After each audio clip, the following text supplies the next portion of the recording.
Thank you for the opportunity to serve as the juror for the 2020 Rocky Mountain Biennial. It was a privilege to be introduced to so much work from this region, and I'm heartened as ever by artists' drive to make, to respond to their world and their experience. I do what I do, writing about art, because of my unabashed awe at what artists do. What did I see when I reviewed the 1,251 images submitted? The range was staggering, really. The range of methods, styles, and materials. The work stretched from Zen-inspired abstraction to social documentation, from placid watercolors to politically charged performance, from jauntily patterned textiles to meditative installations. There was a good deal of formal ingenuity in the mix, and an equally impressive display of traditional skills. The range of influence and sources was immeasurably wide as well. Artists in this group took inspiration from the Bauhaus and from the Daily News, from the great Western landscape painters of the 19th century and the irreverent Fluxus artists of the 20th.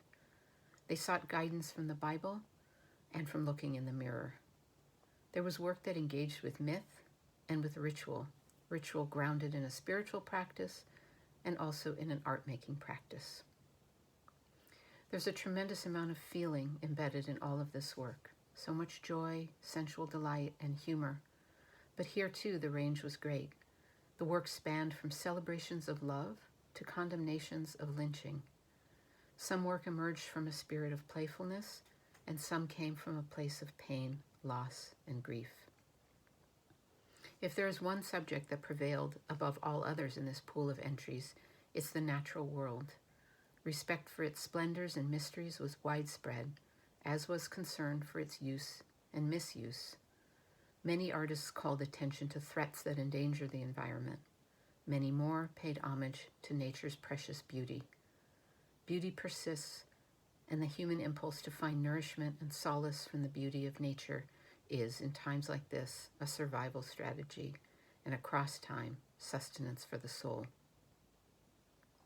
Landscape is a concept that encompasses its own broad terrain. Alongside the representations of rivers and mountains were images that evoked space without reference to the specifics of location. Also, the interior landscape factored heavily into the mix. There was work that addressed issues of health and public health. This is a tense time in terms of physical and mental health, and the coronavirus was an overt presence in many of the works. Many entries to the biennial were made in direct response to the fear and stress and instability of this moment. Artists, like writers, like all of us, are trying to navigate this new reality and find ways of expressing what it looks like and feels like. The statements accompanying the entries included a remarkable number of accounts of personal distress, anxiety, depression, trauma. Art making, for so many, is a lifeline, an act of repair, and a channel for healing. Art can help us cope. More than one artist described it as their therapy. Looking at art can have many of the same effects. It can sound a psychic alarm. It can also offer a release, affirmation, consolation. It can surprise and stimulate. It can introduce us to new perspectives. It can throw us back upon ourselves. It can make a difference. It can expand our view. It can reframe our view.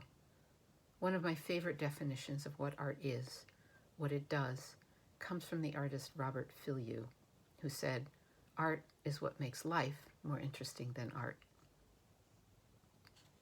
What did I look for as I surveyed this broad array of work?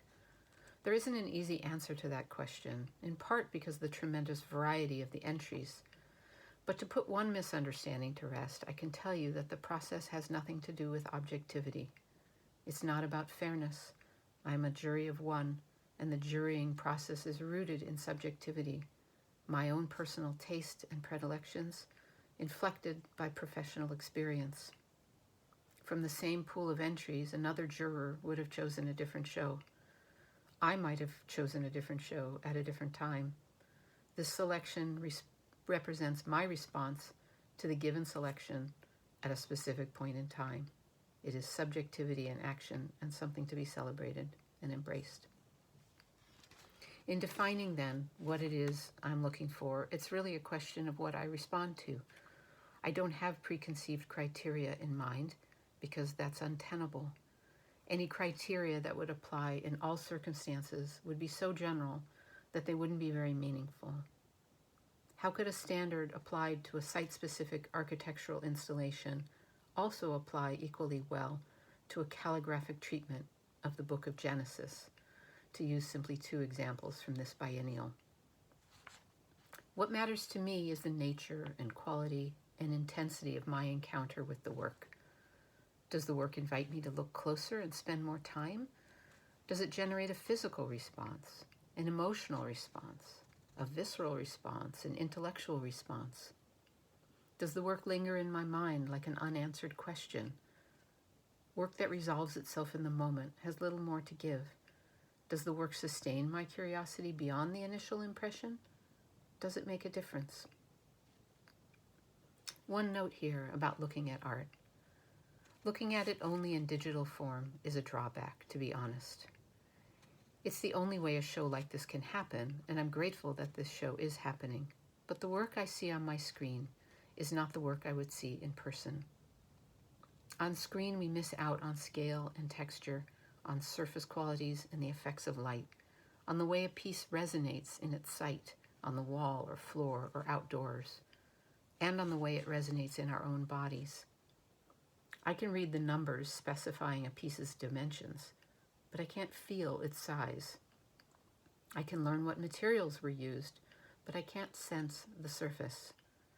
It can be difficult to get an impression of particularly delicate work, so work that is bolder and more legible tends to claim more attention in this format. But I'm very drawn to the ethereal and ephemeral, so online experience is often frustrating. It counts out too much of the spectrum of experience. That said, I am pleased to recognize a dozen outstanding applicants to the biennial. The grand prize winner impressed me with their material ingenuity, not for its own sake, but grounded in substantive questions of what is natural and what is not, what belongs, what can be made to belong. The images of these works stayed in my mind and felt like they tickled it with their lyrical suggestions of continuity and discontinuity, connection and disjunction, fusion and unity. The second place winner presented an intriguing study of place through the lens of personal, social, and economic history. The series of photographs functions like an extended portrait, its subject seen from a multiplicity of angles, the better to know it and understand its rich complexity. The photographer used their medium thoughtfully, addressing the external landscape in an internal way to navigate belonging, change, tradition, and hope. I wanted to see more. It was a challenge to make these choices since the pool of applicants was so rich. There was so much imaginative energy there that I singled out another 9 artists for honorable mention. Thank you to all the artists who submitted to the show, and thank you to the museum for showcasing this tremendous vitality.